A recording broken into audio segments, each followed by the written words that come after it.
Hey,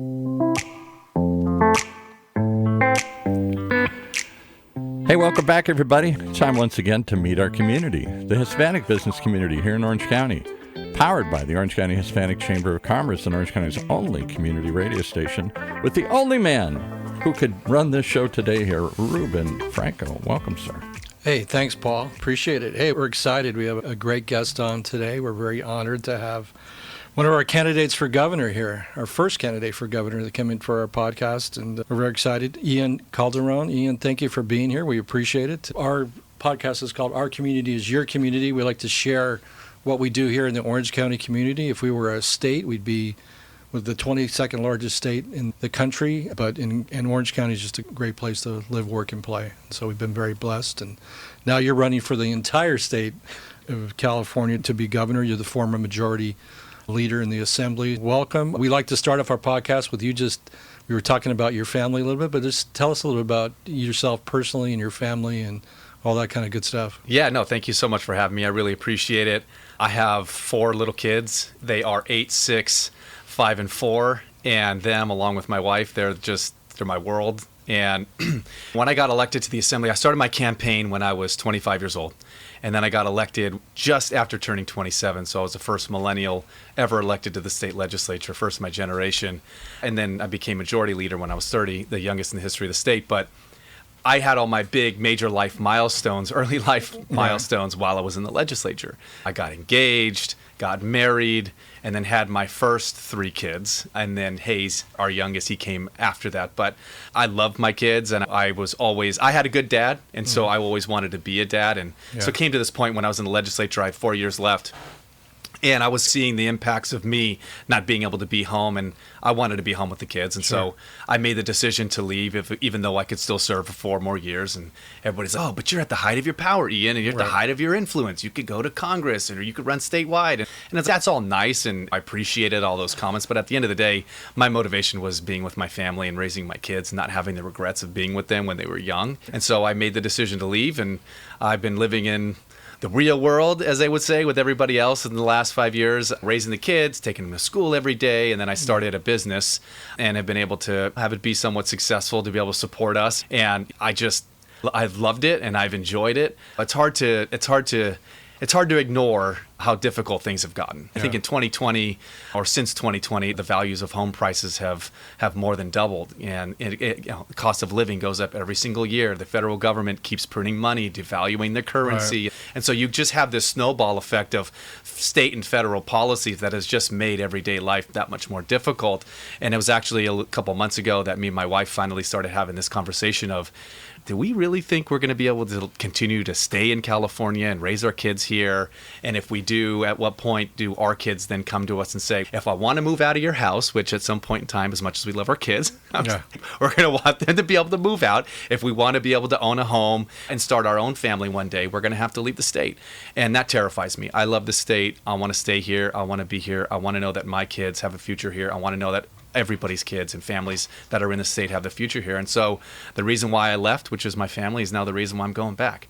And I feel life is timing. There is a moment for everything. And given my experience being the majority leader, serving at the highest levels of state government, leaving that and being a business owner, I have the right type of experience, and it's the right balance to be able to step in and get the things done that we need to get done, just to ease people's everyday struggles just a little bit, just bring a little bit more balance back to make it a little bit more affordable, have a pathway to home ownership, and just feel like the state isn't always taking something from you or costing you more money, but is actually doing something to alleviate some of those challenges that we all face every single day. I think you're one of the if you're not the youngest candidate, you're one of the youngest candidates in this race. Didn't you just turn 40? I just turned 40 on the 19th. Okay, yeah.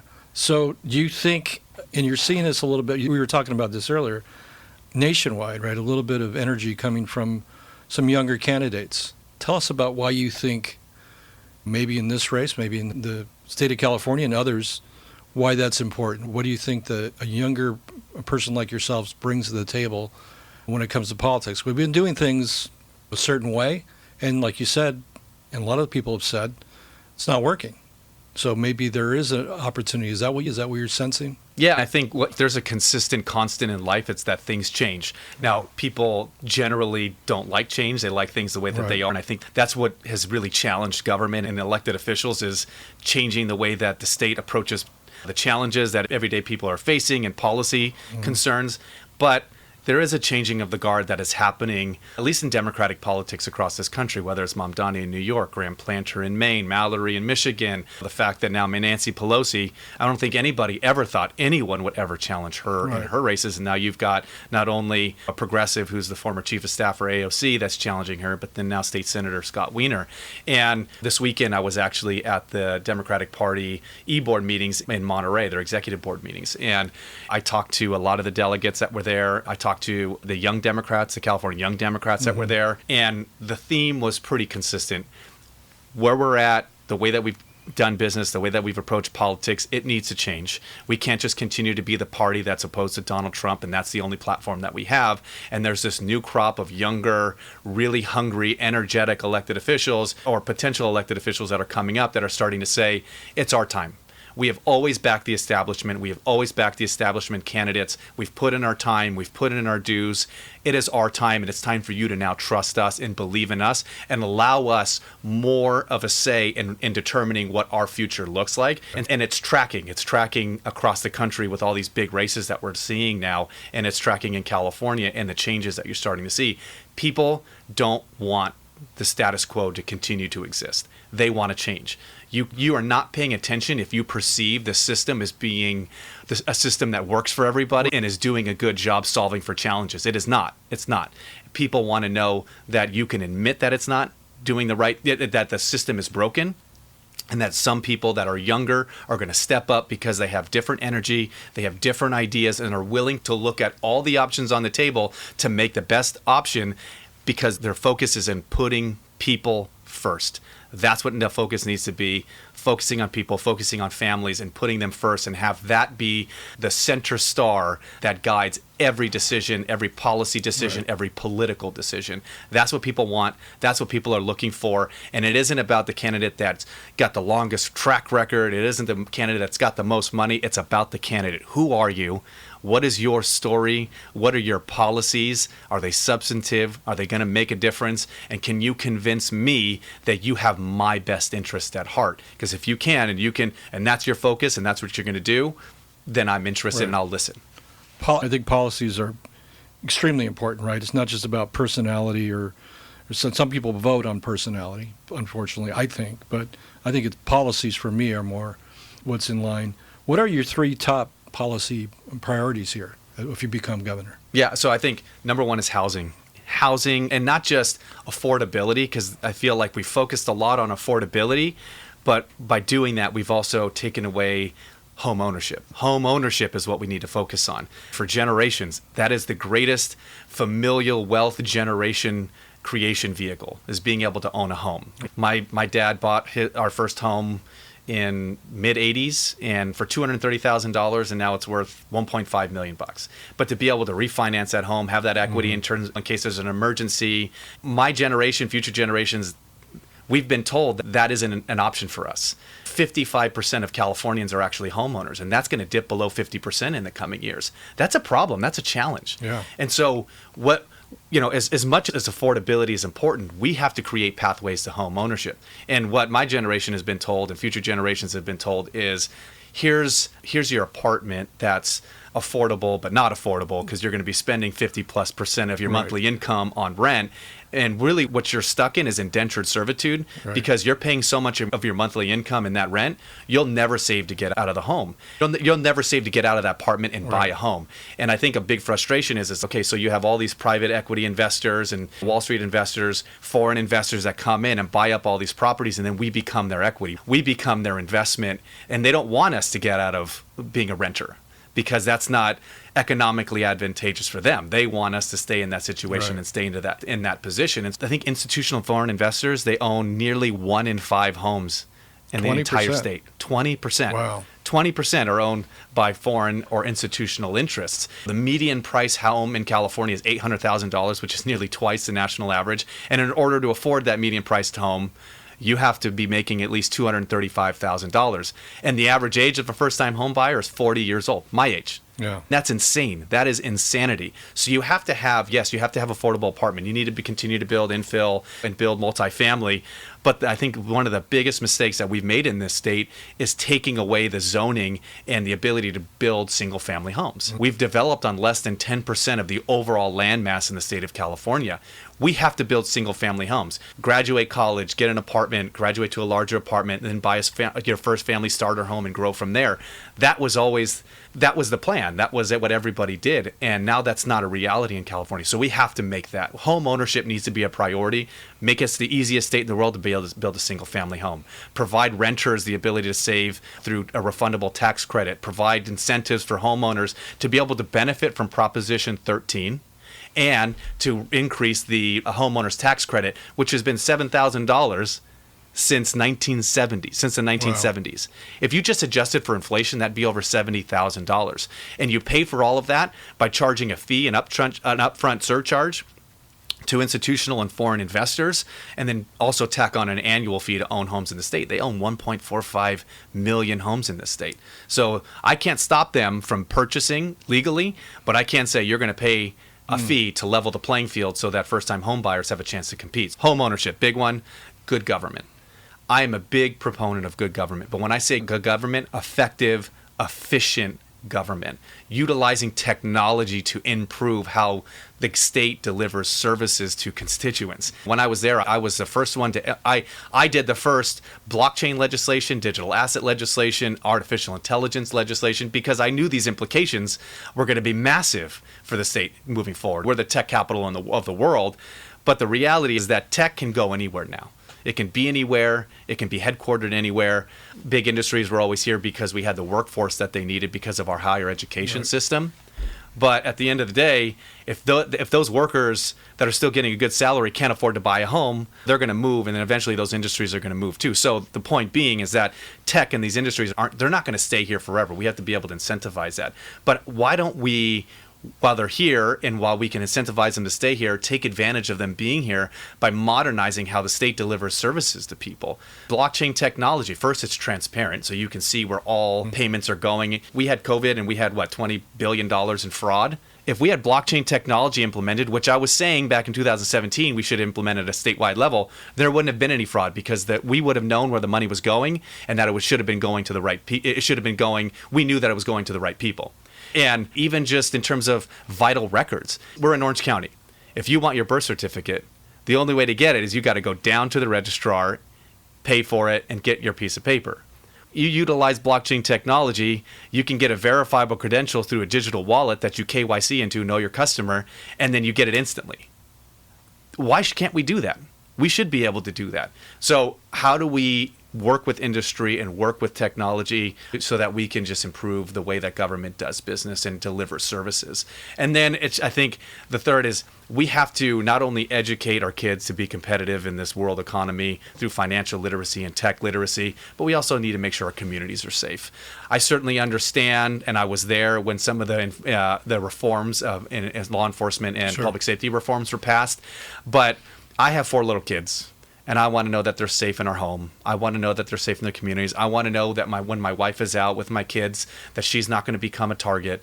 And so voters passed Proposition 36. We should fund Proposition 36, and we should make that a priority and work with law enforcement. I feel like a big missing piece, especially when it comes to state government, is people in government don't listen.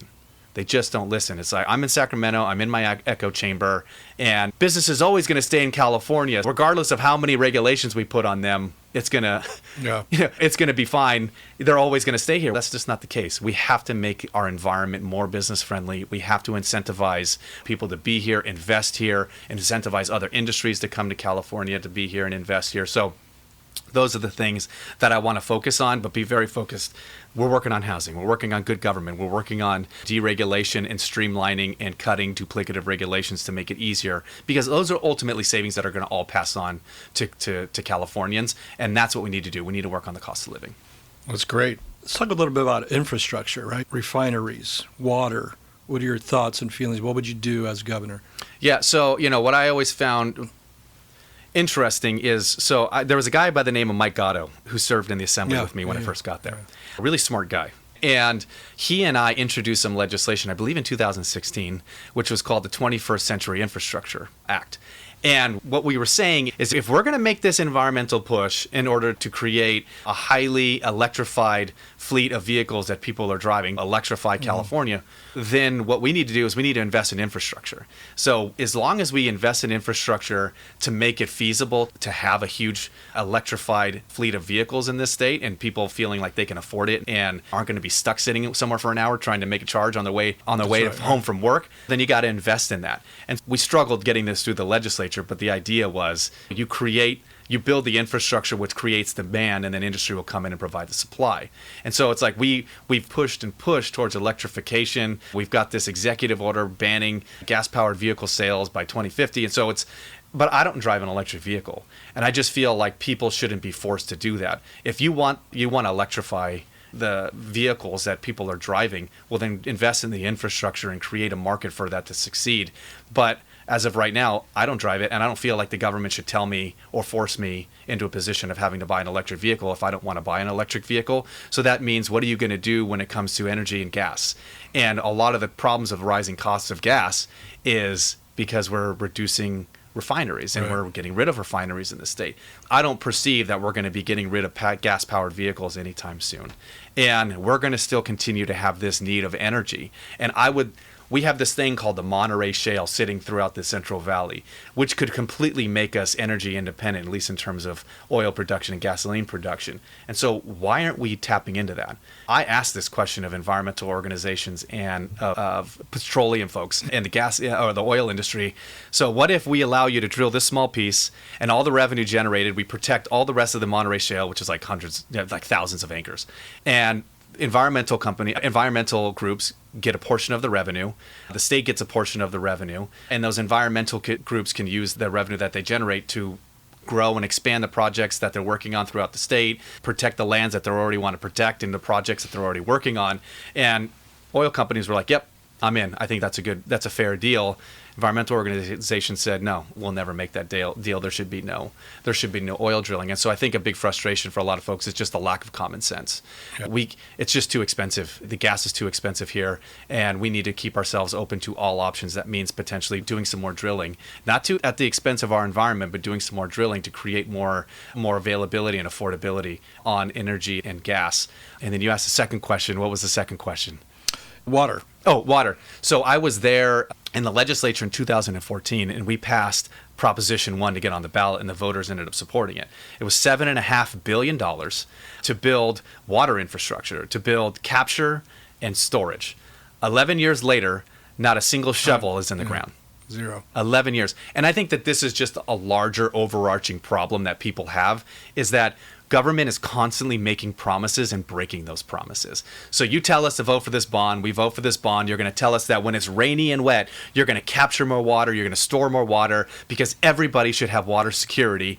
And then we do it, and you stand in the way. Your overregulation and your overprocess stands in the way of this development, stands in the way of this progress. And so we have to get the state out of the way to actually build infrastructure. It doesn't matter whether it's high-speed rail, water infrastructure, any undergrounding of power lines to reduce the risk of wildfires. We have to prioritize this stuff. We have to build this infrastructure, because this is how we're going to solve for these challenges. And the state, in no way, shape, or form, should be the thing standing in the way, especially when it was the state in the first place that passed that legislation to get that bond on the ballot that voters then supported. It's just, it is antithetical to common sense and what everybody could reasonably sit here and say, yeah, obviously you're going to do whatever it takes to make sure that these infrastructure projects happen. Why would you, the state, stand in the way? And so the next governor, and if I'm next governor, that's what I'm going to be really focusing on, is just how can we make it easier to do things in the state. It is too difficult, and it has made life too hard for so many people. It's made life hard for businesses and doing businesses in the state. It's made life hard for individuals to be able to afford and stay in this state. And we're not going to solve for these challenges if we're going to continue getting in our own way. Yeah. So where's the downfall there? 11 years, nothing happening on water, but you had it signed and done, ready to go. Is that just a lack of leadership from the legislature, the governor's office, a lack of priority? Why is that happening? I think it's all of the above, but it's also a lack of follow through. The legislature, and I know this from my experiences, we've passed this bill, so great. Let's do the press release. Let's do this social media post to take the win and the victory lap that we passed this thing. But then there's no follow through. And then it gets passed on to these bureaucracies. And these bureaucracies get locked up within themselves. And then you've got different state regulations that just stand in the way where it's, okay, we've got to consider every little thing. And then somebody's unhappy about this part, so we got to fix this. Or somebody's going to sue because it's too easy to sue by saying, oh, there's a potential environmental impact. And so we're going to exploit CEQA yet again and sue under CEQA. So it's a lack of follow through. And we cannot have that. We have to have somebody focused on actually following through with these big things. And again, I think it also speaks to a larger issue of we just author too many laws in this state. Thousands of votes a year that I would take. Thousands.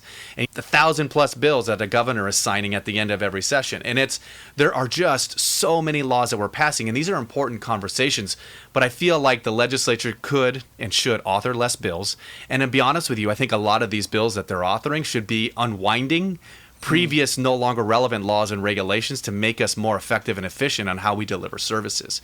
And I did that for a while. Here's a good example of this. My wife, her family are mechanics. They own mechanic shops. Her uncle owned one down in Vista. And Cal OSHA came in one day and said, oh, we're going to do our annual inspection. And so he said, yeah, cool, go do it, go for it. And walks to the back of the shop, and there's this old machine that happens to be plugged into the wall. And he comes back and he says, oh, Terry, this was plugged into the back. I'm sorry, that's a violation. It's a $30,000 fine. And he's like, hold on, let me just go back and unplug it because I'm a small business. There's no way I can absorb that. And the inspector was like, I'm sorry, there's just nothing I can do. It was a violation, and I have to cite the violation. The fine that is a $30,000 fine. And it was devastating to him. That was a huge hit. Right. And so I was in the legislature, and I introduced legislation that basically said, okay, that's ridiculous. Let's unwind this a little bit and say, let's create a fix-it ticket. All right. Obviously, if it's something that creates an actual health and safety risk, that's different. But for these minor, really easy to fix issues and violations, let's issue a fix-it ticket. You've got 30 days to solve for this problem. Now, if you don't solve for it in 30 days, that's on you and you accept that fine. But give him 30 days to just unplug that machine, and you save him a $30,000 fine. That is common sense. Well, that's what it sounds like, common sense. It's common sense. Yeah. I would have businesses come to me and say, Ian, here are 2 regulations. I have to comply legally with both, but they contradict each other. So now I got to accept being compliant with this one and accept the fine for this one. How does that make it make sense? And I couldn't because it doesn't make sense. And so there are a whole host of just laws that you could unwind, regulations that you can unwind. And one of the first things I'm going to do is I advocated for this entrepreneur in residence program, which meant you take actual private sector on a volunteer basis, entrepreneurs, and put them in all these different state agencies to see how you can make them more efficient, more effective. I want to do something similar, but for duplicative and unnecessary regulations to streamline the regulatory process and make it easy. Because our goal shouldn't be tripping people up and finding them. Our goal should be to make it easier for them to understand what regulations they need to be compliant with and get rid of all the roadblocks that are meant to trip them up or currently trip them up, because our goal is to just create safe, effective work environments and business practices, not to punish businesses for doing business in the state of California. That's common sense. That's exactly right. And we're here in an entrepreneurial center, and we want to help our members as being a chamber, obviously.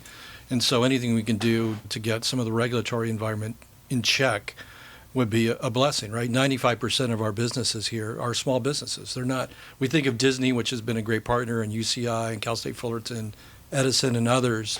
We're very blessed to have them as supporters of the chamber, but the reality is most of our businesses are small people dealing with a potential $30,000 fine or some kind of regulation that just drives them, unfortunately, sometimes out of business, not even be able to stay in business.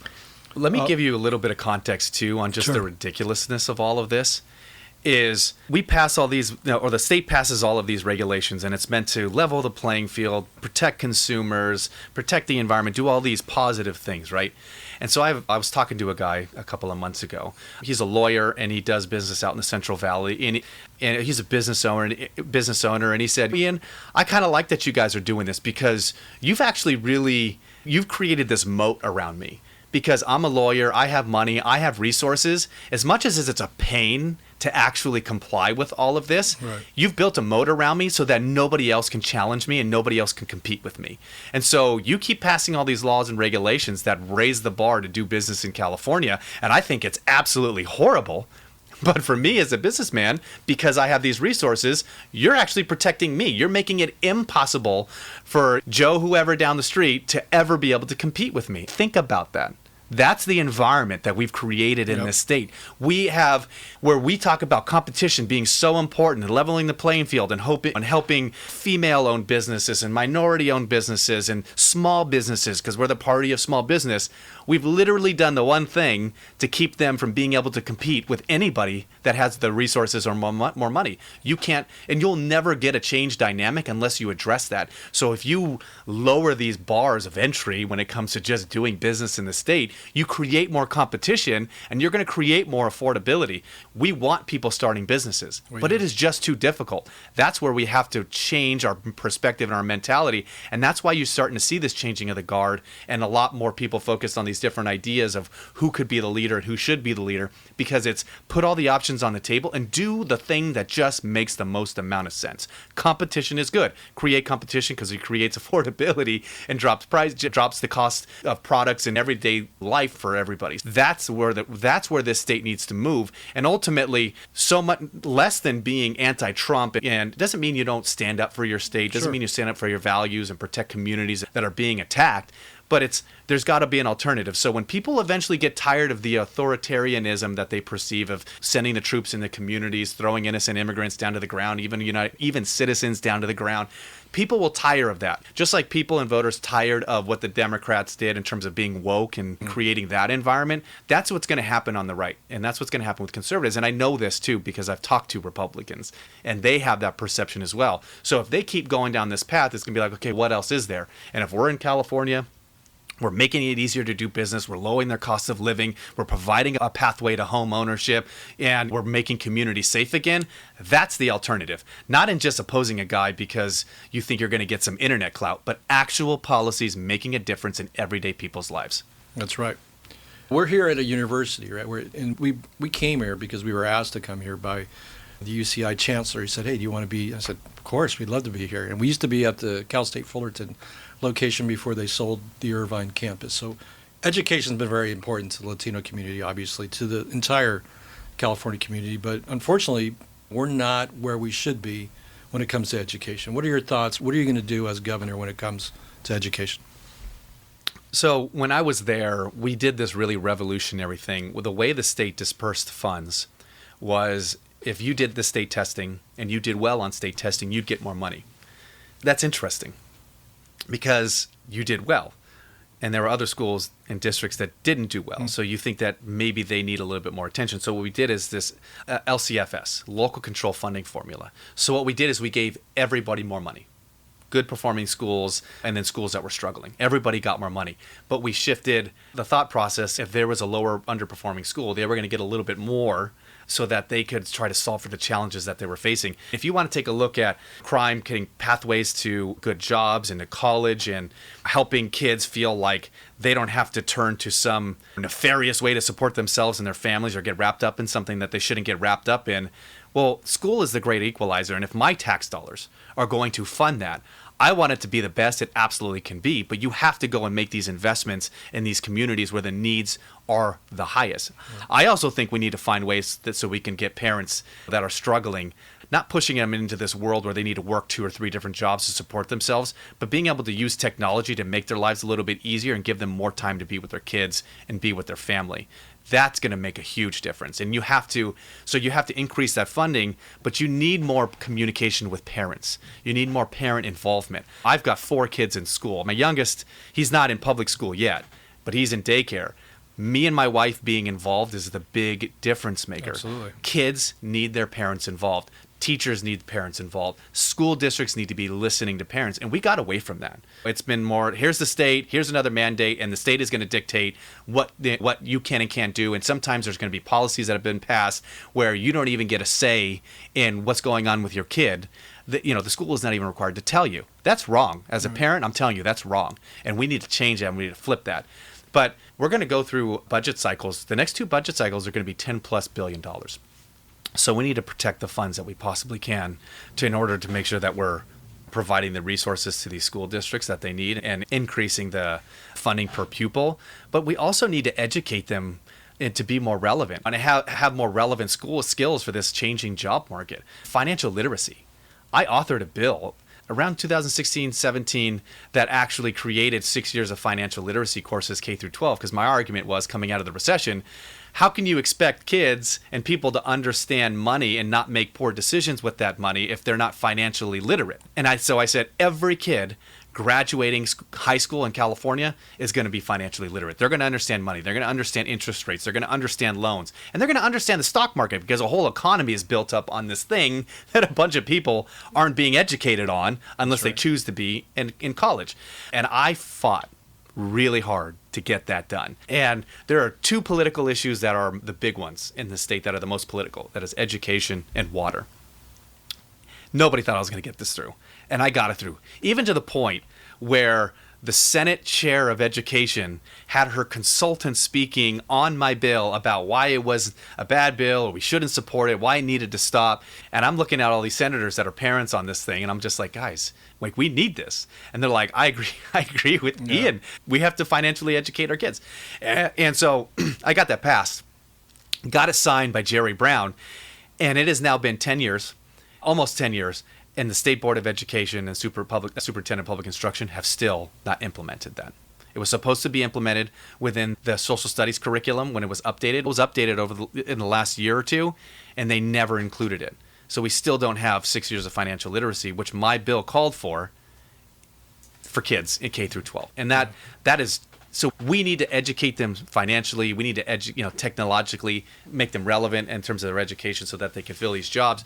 So we have to do that. And so we just have to be very serious and clear about what the direction of our state is going to be, making sure we're providing the right amount of resources and factors for kids to be successful in school, include parents more, and then create pathways to college, and then make sure college isn't the most expensive thing in the world.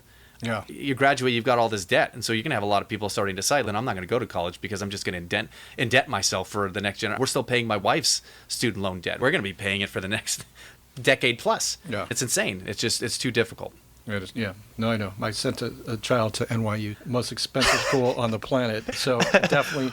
RIP to your bank account. Exactly. Definitely feel your pain. Let's talk about, briefly, I know we're running out of time a little bit, but our most vulnerable. Our homeless seem to have grown. It continues to grow. And we try to do our part, but $24 billion apparently has been spent by the state over 5+ years. Where did it go? And what do we need to do? I don't think we've really taken a deep dive from a state level and just gathering all the people who are part of this and saying, look, there's got to be a better way to do this. We're not meeting our needs, what we need to do for people who are the most vulnerable. So what can we do? What will you do as governor, or pledge to do as governor when you become governor? Yeah, that's exactly what it's going to take. It's going to take completely reevaluating it. It doesn't matter whether it's homelessness, housing, education. Everything needs to be reevaluated, because you can't be doing something for so long, see the challenges that are being presented, and continue to convince yourself that's the best way or the only way to do something. There are infinite amount of ways that you can change and do things. You just have to be willing to take that on and do it. Homelessness comes down to the lack of affordability and the lack of pathway to home ownership. And so you can try to solve for that over years while creating that pathway to home ownership. But also at the same time, it is really frustrating knowing that we sent all this money, and yet, what happened? It's what I talked about earlier, a lack of follow-through. We've allocated the money, so here goes the press release, here goes the social media post, we're great, pat ourselves on the back, job well done, but yet no follow-through to make sure that this is done the right way. And I know that there are a lot of nonprofits out there that are doing great work, but I really feel strongly that we have to completely reevaluate how we're dispersing these funds and how we're doing this. I remember the county, when I was in the legislature, we had passed, what was it, Triple H that raised Triple H that raised the sales tax by 9% overall sales tax, which I was like, wow, that's insane. But people were compassionate, and we want to solve for homelessness, and we want to do this. And I'll never forget, the county came to me and was like, hey, you see this community over here? There's some open land. Do you want us to build a container community? like out of shipping containers. Right. And it's just, no. There's a lot of people that are here that's not going to solve the problem. And what it illustrated to me was that there was a lack of a plan. And I think that you've got Lindsay Horvath on the Lake County Supervisor. Right. I think that she's doing great work. She's just put time and effort into building this new facility. But I think people, as compassionate as we are, it's okay. We need to start seeing a dent being made in this, and a large dent. So we need to get solved for the mental health crisis that are afflicting these folks, the drug use, Drug addiction, an open drug use on our streets that we can no longer allow. Make sure that they're getting into facilities, getting that hope, and that there's that pathway to getting a job, and providing incentives. And there are some that the state does. There are some hiring incentives for businesses to hire folks that are experiencing homelessness or on the verge of experiencing homelessness, but increase that. But the solution's going to have to center around working and having open conversations with local elected leaders, businesses, and legislators on, okay, we got to rethink about our approach and figure out what the next step and what the next evolution of this is going to look like. Yeah, I agree. It's a hard task. All these tasks are difficult. I can't believe we run out of time already. Hey, it went fast. It went by fast. But thank you for coming on. We'd like to say a few last words. Yeah, like at the end of the day, it's just difficult to live in this state, and I refuse to believe that it has to be that way. We made decisions that made life difficult for us here.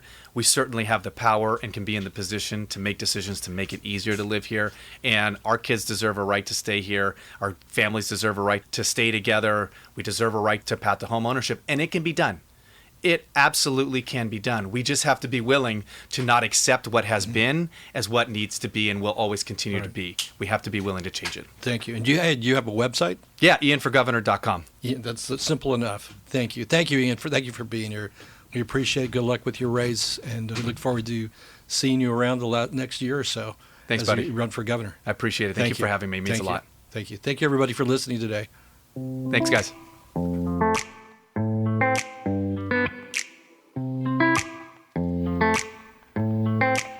There you have it. One more reason to tune in each and every time to meet our community, the Hispanic business community here and the overall community here on Orange County's only overall community radio station, OCTalkRadio, streaming live from our studios here at the University of California, Irvine's Beale Applied Innovation Center.